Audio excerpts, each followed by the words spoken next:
So the moon looks like a dish, some kind of emitter or collector dish, or the cone of a speaker.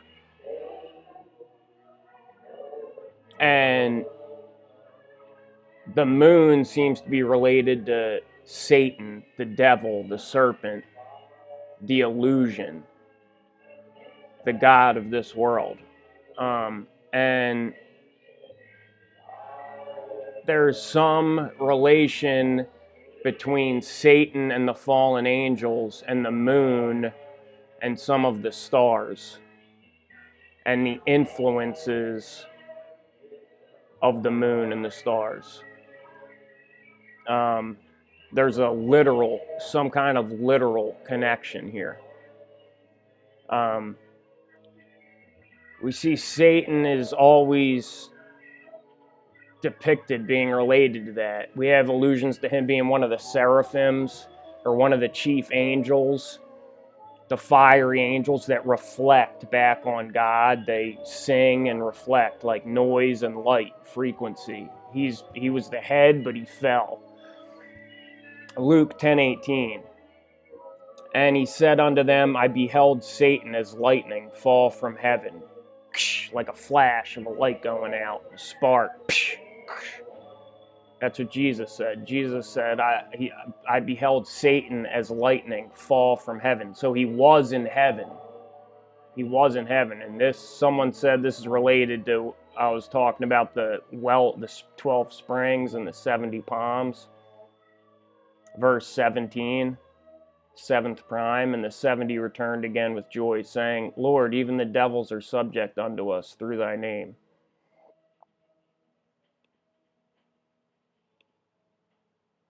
Isaiah 14:12, thy pomp is brought down to the grave, and the noise of thy viols. The noise of thy viols. So frequency, sound.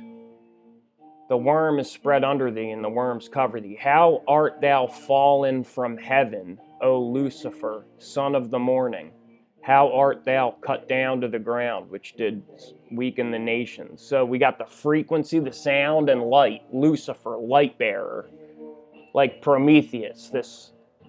Had something to do with handling the light, emitting light, reflecting light. Before it broke or before it fell, was in heaven. How art thou fallen from heaven, O Lucifer, son of the morning? Thy pomp is brought down to the grave, the noise of thy viols, the light and the sound.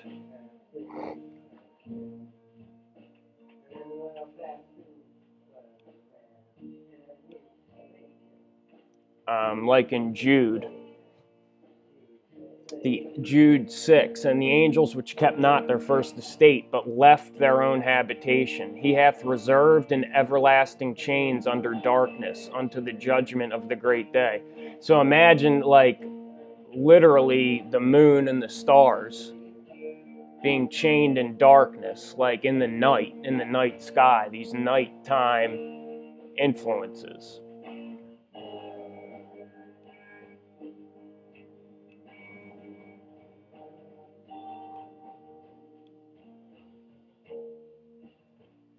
Okay, and this thing in Revelation here, and there appeared a great wonder in heaven, a woman clothed with the sun and the moon under her feet, and upon her head a crown of 12 stars, and she being with child cried, travailing in birth and pain to be delivered. The moon under her feet, and again, and then the dragon, his tail drew the third part, 33%. His tail drew the third part of the stars of heaven and did cast them to the earth. And the dragon stood before the woman, which was ready to be delivered, for to devour her child as soon as it was born. And this very clearly shows that Satan is the moon. because this is like a mirror of Genesis 3. You see, in Genesis 3, I will put enmity between thee and the woman, and between thy seed and her seed. It shall bruise thy head, and thou shalt bruise his heel. The serpent will be under her foot, under her seed's foot. And you see in Revelation, there appeared a great wonder in heaven, a woman clothed with the sun and the moon under her feet. So in Genesis 3, it's the serpent under her feet. And then that's the beginning. And then it's saying, hey, this is going to happen. And then Revelation is saying, it happened. This is it. The moon under her feet, the serpent under her feet. And it's all mirrored, you see, in Genesis.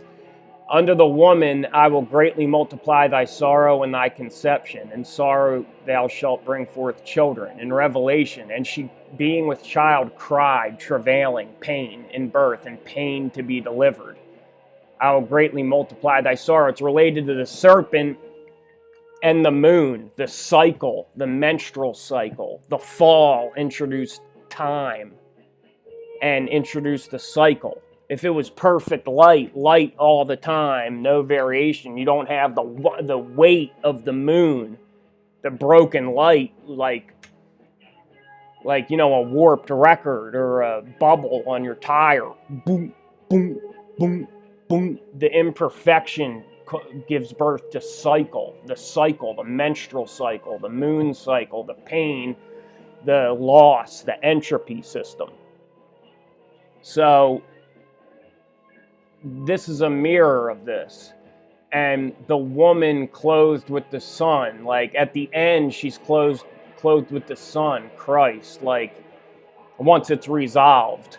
And the woman, I would say the woman represents not one woman, obviously, but like the whole earth, humanity, the collective conscience. Or something like that, or people would say that they would say the church. The woman represents the church.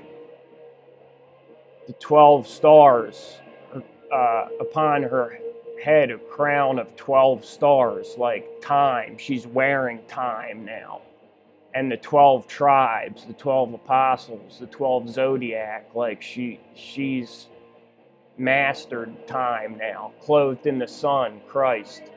And the moon under her feet, the serpent under her feet.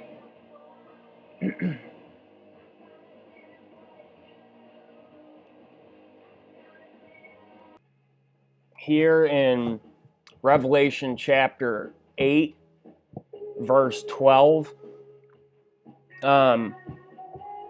it's referencing the 33 as the fallen influence. The entropy influence, the moon, Satan, and the fallen angels. The third part of the sun was smitten, and the third part of the moon, and the third part of the stars. So as the third part of them was darkened, and the day shone not for a third part of it, and the night likewise for a third part of it. And it's somehow encoded that it's important here in the King James Gideon Version Bible, not in the chapter and verse, but in the actual page number in the layout of this particular Bible, that it's on page 1279, and you can see it's the 33 stuff is the 12th verse, and the 79 could be an encoding of the chapter as well. It's like verse 12, chapters 7 to 9, like chapter 8, like set between 7 and 9. So I think that's encoded somehow to bring attention to this, the 33.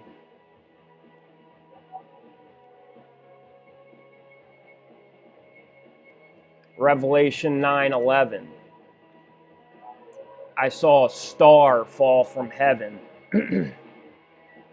The angel of the bottomless pit, who in Hebrew the tongue is Abaddon, but in the Greek tongue hath his name Apollyon, like the sun. So it's like a false sun, anti-sun, Death Star. Apollyon, the fake sun, the Antichrist, the moon.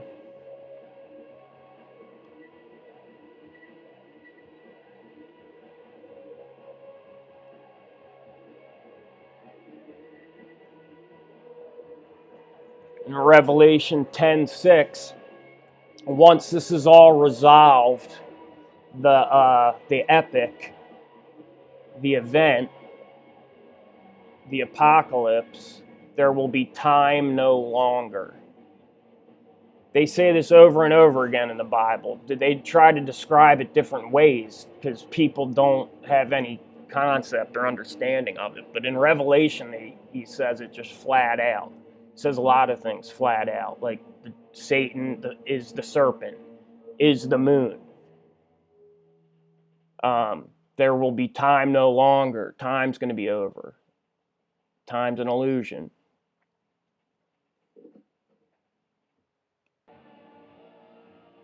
And swear by him that liveth forever and ever, who created heaven and the things that therein are, and the earth and the things that therein are, and the sea and the things that therein are, that there should be time no longer.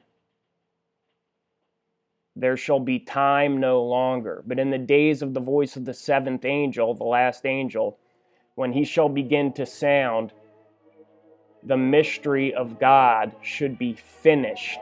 Time no longer.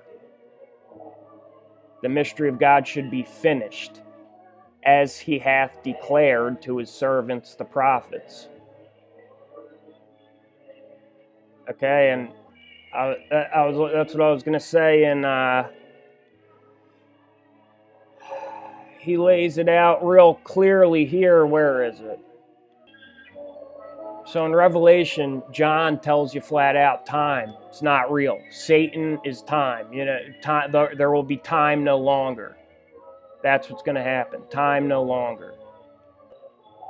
He also shows you flat out, for some reason, the 33, the third part, is and he relates it directly. His tail, the serpent, the devil, drew the third part of the stars of heaven and did cast them to earth. So the third, the 33, all being related to Satan. I found the other day this old, really shitty practice recording of like a joke band that never happened. The first practice with no real song, and my friend's brother playing the drums. He couldn't really play drums. But anyway, I still thought it was pretty cool. And no one will ever hear it, so I figured I could make you guys listen to it in the background while I'm talking. But John lays it all out side by side, all super, it makes it very clear. He gives you the serpent under her feet, the moon under her feet. And then here in Revelation 12:7, he gives you, and the great dragon was cast out, that old serpent called the devil and Satan. So the moon, the serpent, the dragon, the great dragon, that old serpent called the devil and Satan. The serpent, the dragon, the devil, Satan, the moon. He's putting them all right next to each other, saying, you see, they're all the same thing. The great dragon, yet that old serpent, the devil, Satan. And then he lines the two up next to each other with Genesis 3 and the woman clothed in the sun.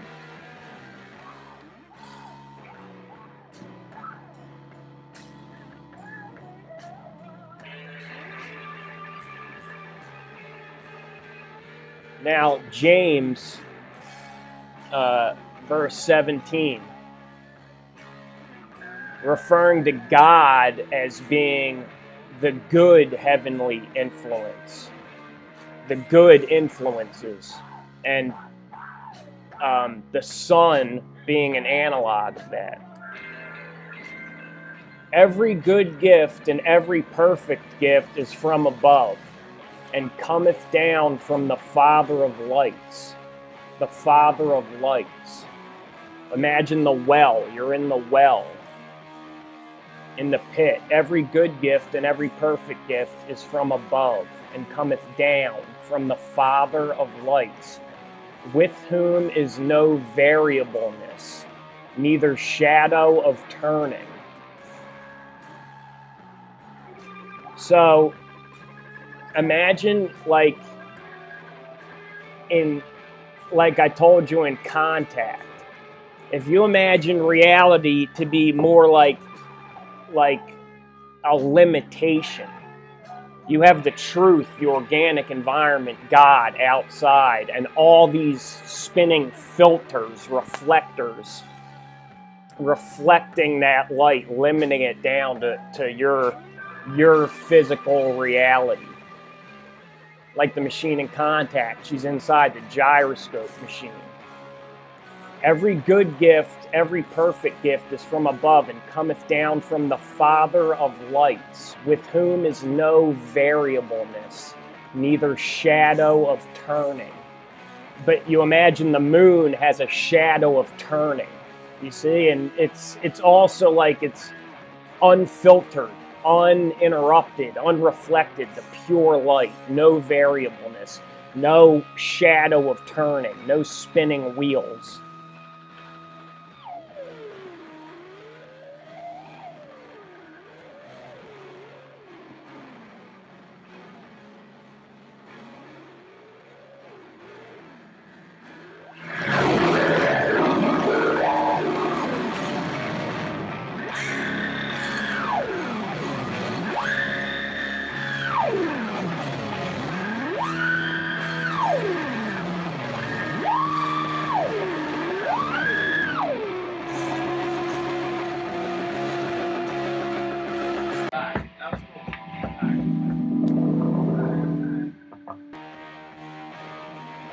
James 1:5, he says, if any of you lack wisdom, let him ask of God, that giveth to all men liberally, and upbraideth not.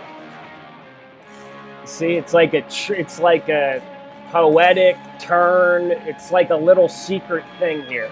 That giveth to all men liberally, and upbraideth not. So you could take it like the surface. He doesn't unbraid you. He's not going to fray you and destroy you. And he's talking about wisdom. So you have to think about what this means related to wisdom. If any of you lack wisdom, let him ask of God, that giveth to all men liberally, and upbraideth not. He upbraideth why. Why is what is not, the illusion. He upbraideth not, and it shall be given him. But let him ask in faith, nothing wavering. For he that wavereth is like a wave of the sea, driven with the wind and tossed. Mechanical. You're a product of the data set, the influences of the environment. If you don't have faith, if you're not wise, you're like a wave of the sea, just driven by the wind and tossed. But if you lack wisdom, ask God, who giveth to all men liberally, and upbraideth not. He upbraideth the illusion. Remember, I showed you in the Teli, where the spiritual and physical worlds meet, the y-axis. The knots of the Teli are knots of love and mystical union, okay? But I'm saying, fuck that. The knots are, yeah, they are knots of love and mystical union, but with this fallen realm.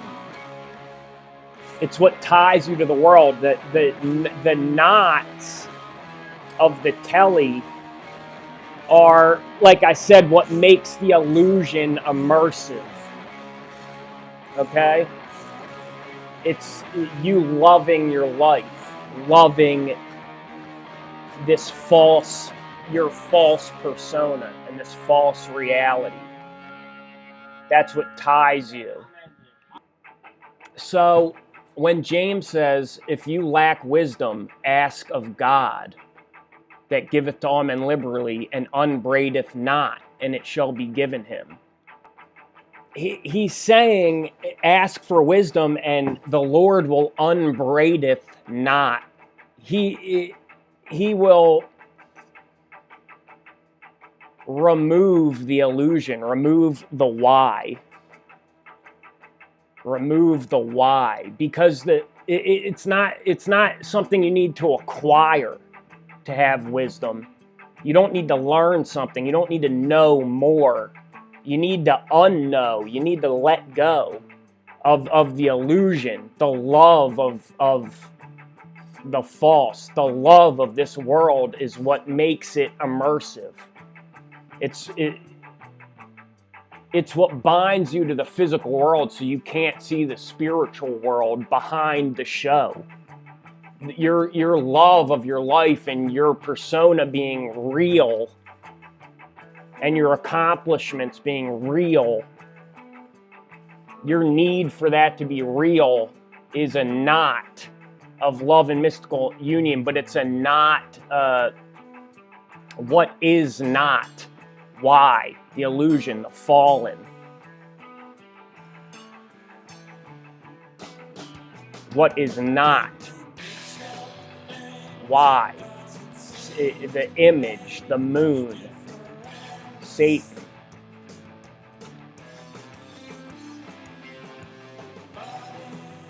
So you say we are in the why machine, we are in why, but why is what is not.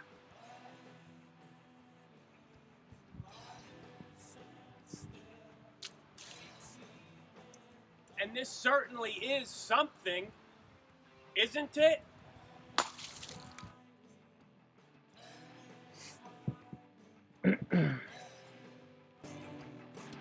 Second Corinthians 11:14. And no marvel, for Satan himself is transformed into an angel of light. So the Lord is the Father of lights, Christ is the Son. Satan transforms himself into an angel of light. It's false. It's a deception, the false son, like Apollyon. It's also what he says here, but what I do, that I will do, that I may cut off occasion from them which desire occasion. He does what he does because he's talking about people in the church that want to be recognized. They want to be pomp, circumstance. They want to, it's like prayer in secret, how Christ always emphasizes prayer in secret. Like, you can't see the truth because he cuts off occasion from them which desire occasion, that wherein they glory they may be found even as we are, which is prisoner. Wherein they glory they may be found even as we are, because the ties of love and mystical union bind you to this reality. Like, you desire occasion, accolades, whatever you want to call it. So if you ask the Lord for wisdom, he will unbraideth not what is not.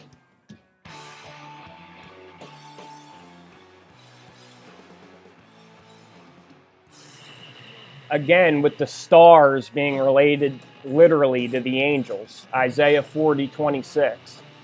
Lift up your eyes on high, and behold, who hath created these things, that bringeth out their host by number? He calleth them all by names, by the greatness of his might. Lift up your eyes on high. He bringeth out their host by number. He calleth them all by name. So they all have names, like the angels, all the stars. Psalm 147. He telleth the number of the stars. He calleth them all by their names. So they're related to the angels. And even Ephesians 6:12, I want you to think about this literally. Like just like a child. Think about it like a child, literally. For we wrestle not against flesh and blood, but against principalities, against powers, against the rulers of the darkness of this world, against spiritual wickedness in high places, like literally in the sky, and in the darkness, literally in the night. We wrestle not against flesh and blood, but against principalities, against powers, against the rulers of the darkness of this world. So who is the rulers? If you're thinking like a child, thinking literally, who are the rulers of the darkness? It's the moon and the stars. And we wrestle against spiritual wickedness in high places. So, against negative influences in the heavens, negative influences of the moon and the stars. That's what we wrestle with. Mechanical negative influences.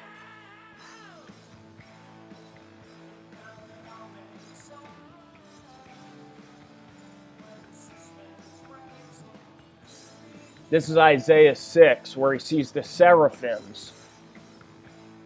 And one cried unto another and said, Holy, holy, holy is the Lord of hosts. The whole earth is full of his glory. And the posts of the door moved at the voice of him that cried, and the house was filled with smoke. And then flew one of the seraphims, which is a flaming angel, fiery angel, having a live coal in his hand, which he had taken off the tongue from off the altar. And he laid it upon my mouth. So the Lord sitting upon a throne, high and lifted up, and his train filled the temple. Above it stood the seraphims. Each one had 6 wings. So they have their wings spread out around God. And they're singing. One cried unto another and said, Holy, holy, holy. So, and then later Isaiah says, O Lucifer, how art thou cut down to the ground? The noise of the pomp, the noise of thy vials. Like, he was one of the seraphims. We assume he was a chief angel. And what they're doing is they're fiery, they're reflecting light. They're like reflecting the light of God in different directions and back onto him. And they're singing. So it's like light and sound, like all the different frequencies.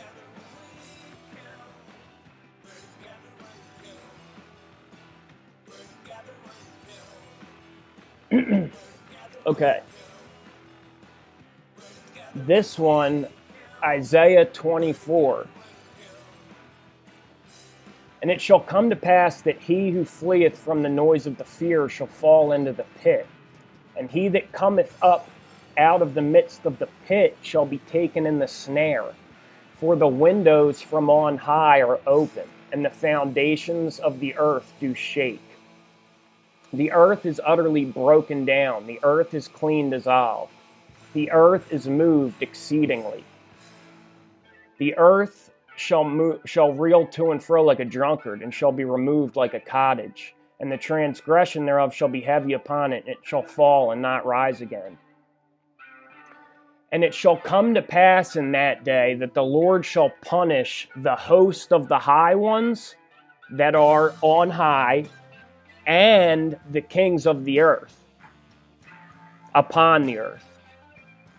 And they shall be gathered together as prisoners are gathered in the pit, and shall be shut up in the prison. And after many days shall they be visited. Then the moon, verse 23, then the moon shall be confounded, and the sun ashamed, when the Lord of hosts shall reign in Mount Zion and in Jerusalem before his ancients gloriously. So this is like this is the end, and this is like the big test, the test of faith, when the windows from on high are open.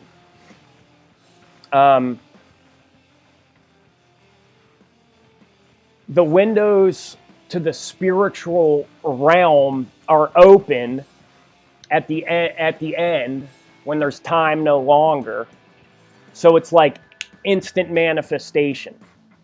So it's like a test of your soul, a test of your consciousness. And if you're strong in the Lord and you know yourself, you'll be exalted when the windows of heaven are open, or just it'll be good. Good things will happen. If you are wicked and unaware, you will flee in confusion and fear and manifest your destruction in the pit. So it's like, this is the end, this is the test. When the windows from on high are open, it shall come to pass that he who fleeth, for like when that happens, it's like boom, auto manifestation. So if you are secure, founded, like grounded, you know your intentions, and they're concise and pure and good, then you're going to auto manifest good things. More and more experience, more and more of the Lord, and closer to the Lord, and good things. But if you don't understand any of this, you're unaware, you're subject to these negative influences. You're cast to and fro like waves or wandering stars in the darkness of Satan and the fallen angels. You're just subject to the forces of the environment, negative influences. When the windows of heaven are open and it's auto manifestation, you're just going to manifest your doom, like nightmare, confusion. So it shall come to pass that he who fleeth from the noise of the fear, you know, you're going to flee from the noise of the fear. It's like you're creating it yourself. The Lord's here. The windows to heaven are open. There's no barrier to the spiritual realm. The illusion dissolves, and it's just you. The emperor has no clothes, you know. And it shall come to pass that he who fleeth from the noise of the fear shall fall into the pit. And he that cometh up out of the midst of the pit shall be taken into the snare. So it's just like one thing after another. Like, oh, fuck, pop, chip, pop. It's like an animal, like a scared animal running, banging into walls, just falling into one thing after another. And he relates, you know, the rulers on earth to the moon and the stars. Satan and the fallen angels or demons, whatever, these negative influences, they're related. Because he says it like two separate things. It shall come to pass in that day that the Lord shall punish, one, the host of the high ones that are on high, and the kings of the earth upon the earth. And they shall be gathered together as prisoners are gathered in the pit. They're going to be stuck in the pit. They can't let go. They can't let go of the illusion, you know? So they're going to be stuck in fire reset when the illusion burns away. And, you know, you can't stay here. It's nothing here. That's like you'll be sealed in the pit. And he shows you, he relates it to the moon right there. Then the moon shall be confounded and the sun ashamed.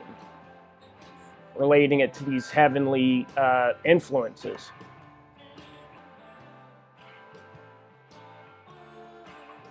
And again, the moon shall be confounded and the sun ashamed. The host of the high ones cast down, the sun and the moon ashamed. Again, it's mirrored in Revelation, like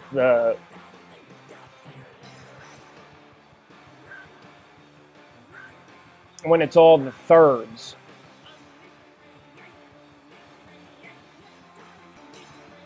It's telling you the serpent, the great dragon, Satan, the devil, and his tail drew the third part of the stars of heaven, and did cast them to the earth. And then, you know, like in Isaiah, The moon shall be confounded and the sun ashamed. It's always these negative heavenly influences. Angels, stars, they're the same thing. They're literally related.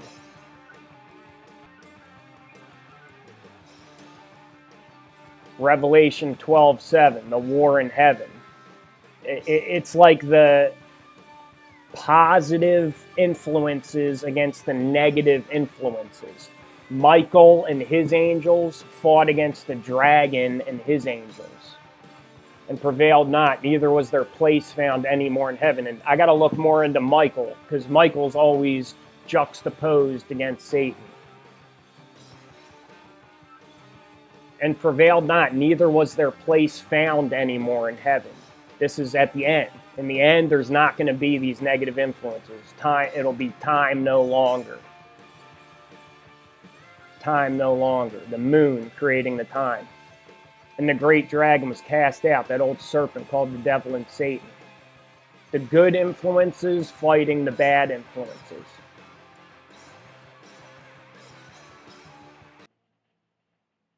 And so James tells us that if we ask God for wisdom, he will upbraideth not. And James also gives us that he is the Father of lights. Every good gift and every perfect gift is from above and cometh down from the Father of lights, with whom is no variableness, neither shadow of turning. Okay? And the next verse reminds us of how we're plants, like a garden, and the lights, that you need the right color of light, the right frequency of light for different purposes. Of his own will beget he us with the word of truth. Of his own will he beget he us with the word of truth, that we should be a kind of first fruits of his creatures.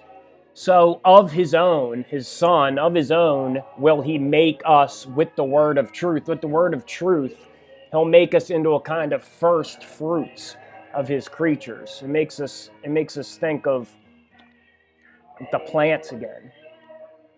And Satan is called the accuser. The accuser. He's perpetually accusing us before the Lord. And the accuser is cast down by Christ. This makes us think of Job and Satan being in heaven before the Lord rather than cast down to earth. But it doesn't make sense linearly. It only makes sense in simultaneity of experience outside of time. Because from our perspective, the great serpent, Satan, was cast out at the time of the garden and Adam. Then we have the casting down, the fall in the time of Noah, the angels coming down to be with women, and mirrored in Enoch. And then we have Jude talking about the prophecy of Enoch and a couple other books in the Bible. Then, so that in the fall in the garden, then the fall in the time of Noah, then we have in the time of the end, Christ casting Satan down, who is perpetually accusing humanity before the Lord. Christ casts him down to earth, to the pit. So it's happening over and over again because our minds are blinded by Satan, by Saturn, by the illusion of time.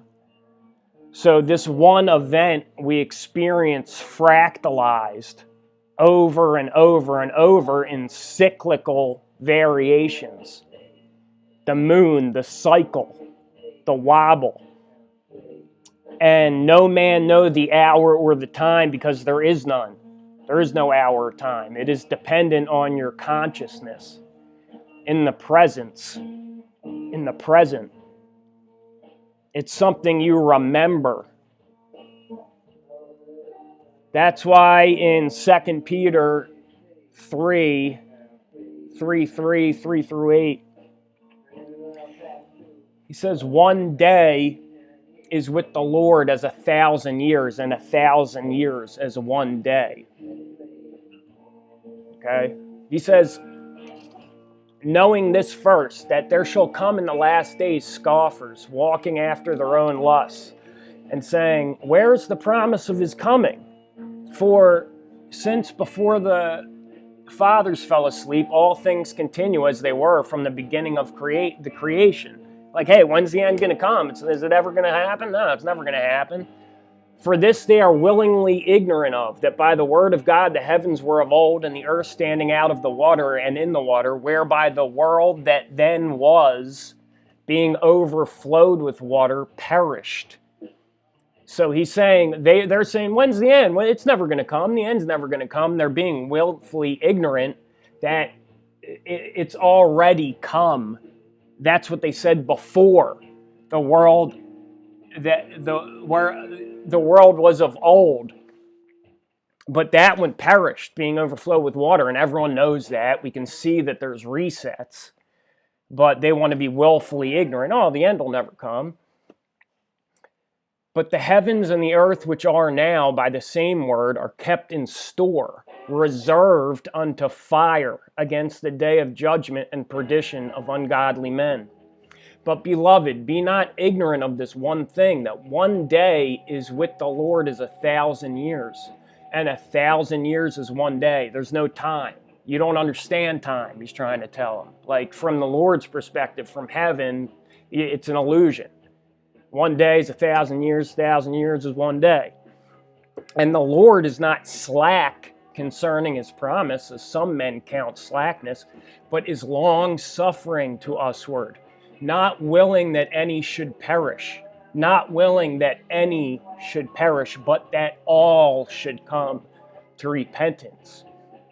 Okay, so what he's saying is, he's trying to explain that time is an illusion to people who have never encountered this concept. And he's saying the end isn't dependent on a certain time because it isn't real. And your doubt and lack of awareness and spirit is the reason it hasn't come, for your sake. For your sake.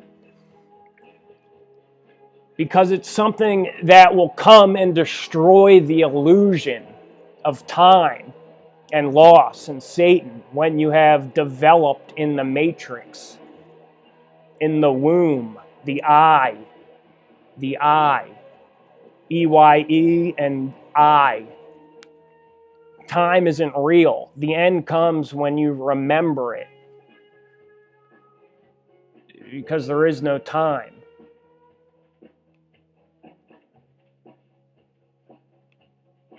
Revelation 10:6, time no longer.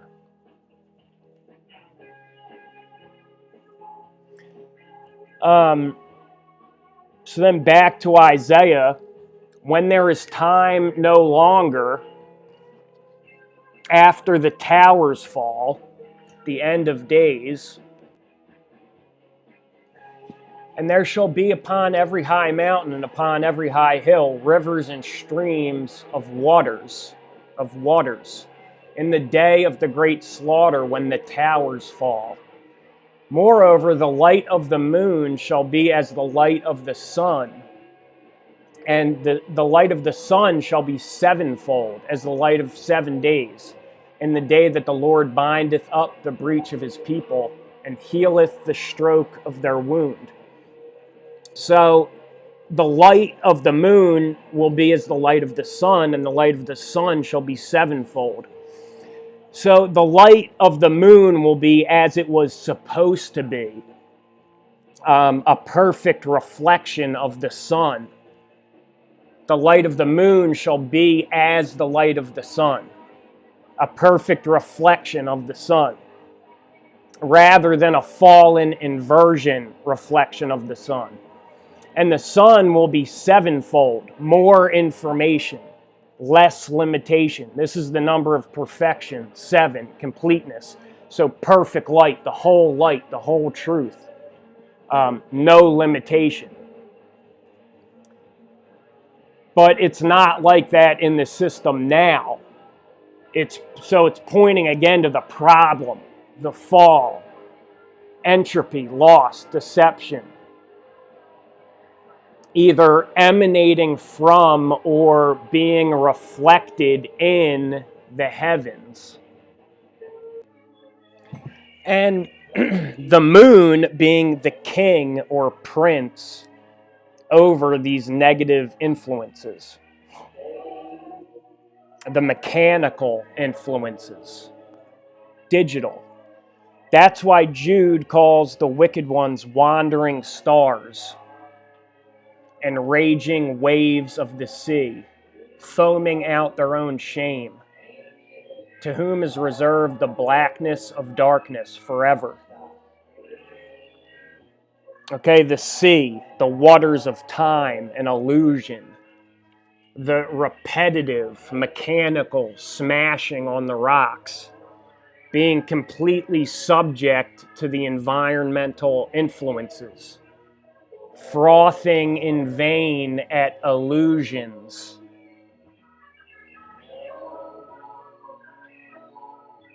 But these speak evil of those things which they know not, but they know naturally as brute beasts. In those things they corrupt themselves. Woe unto them!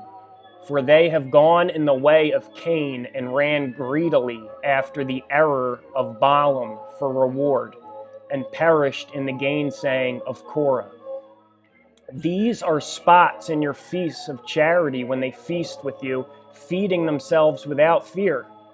Clouds they are without water, carried about of winds, just, blown to and fro. Trees whose fruit withereth, without fruit, twice dead, plucked up by the root.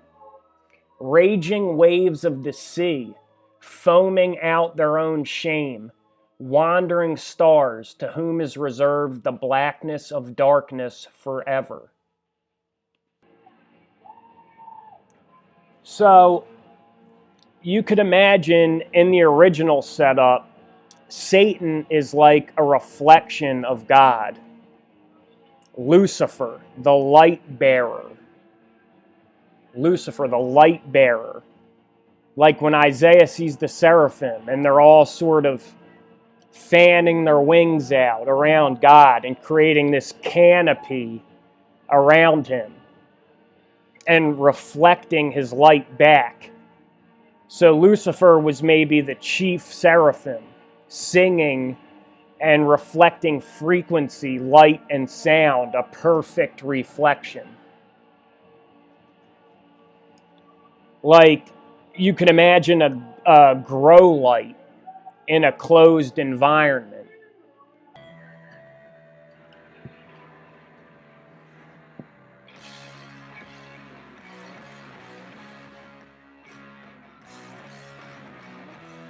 So if you imagine a grow light in a closed environment, like a grow room or a turtle husbandry room,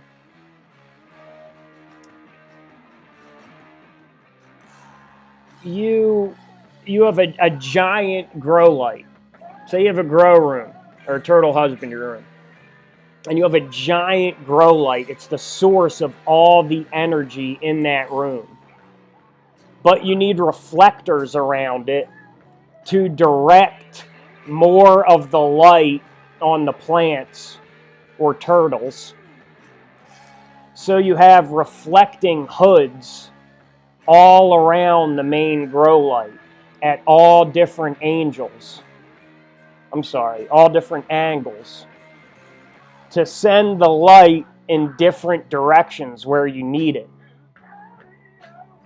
Or instead, you may have one main light with reflectors and also lesser lights for seedlings and clones and other tangential but necessary purposes.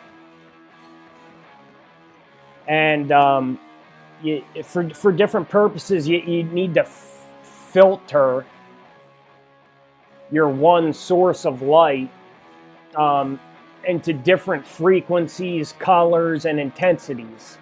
You need a weak light for seeds, seedlings, clones. You need maybe, like for vegetative growth, you'd use a metal halide bulb.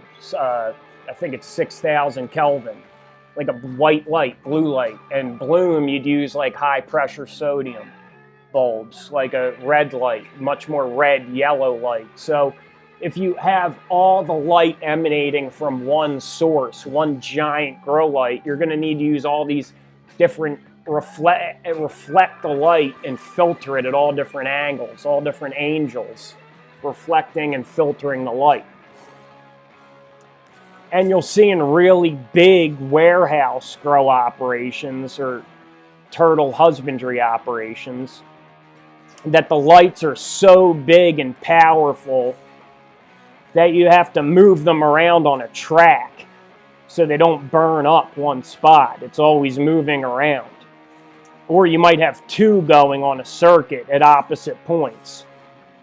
But if you only have one source of light, then you would set up some sort of reflecting system and probably filtering as well for different purposes, like I said, reflecting and filtering the light at different angles. So if your grow room is a globe, you would have your light going around a circuit and a perfect reflector also going around the circuit, always opposite the grow light. But the globe in the middle of the light and the reflector doesn't get in the way because it's really not a globe. It's like a hyperdimensional object, a hypercube or something like that. And it just looks flat or like a globe or like a long tunnel, like a well, depending on how you look at it. You could think of like, you might see one of these hydroponic towers where it's all like in a tunnel. It's like a well and it's all around the side. So the light will hit all the plants so you're not wasting any light.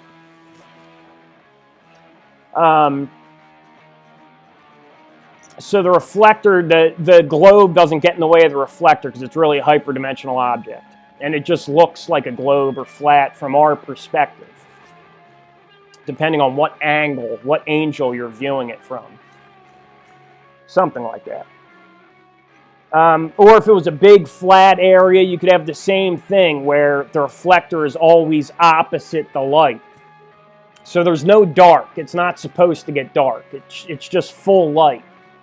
Then maybe starts to fade into evening, and then the reflector comes up, and it gets bright again. That's how Lucifer's supposed to be. It's how the moon was or will be. So it's just a mild pulsation of light rather than light and dark or light and negative light.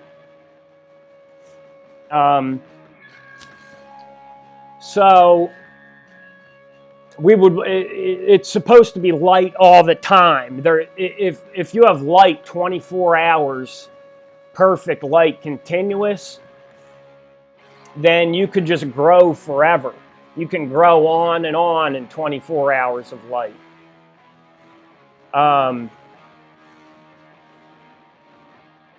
But without the cycle, without the loss, without the darkness, without the fallen influence, without the cycle, you don't have bloom. In full light, you can grow forever, but the pressure, the friction, the moon, the night, the cycle is what causes bloom. You can grow forever in full light, but you'll never bloom. You'll never bloom. So it's not supposed to be dark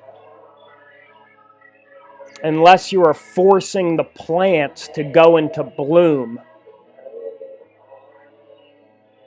If you were forcing the plants to go into bloom, you would cut the chief reflector with a flash of lightning. You would throw the switch putting the plants into darkness. If you wanted to force them into bloom, you would introduce the cycle, the serpent.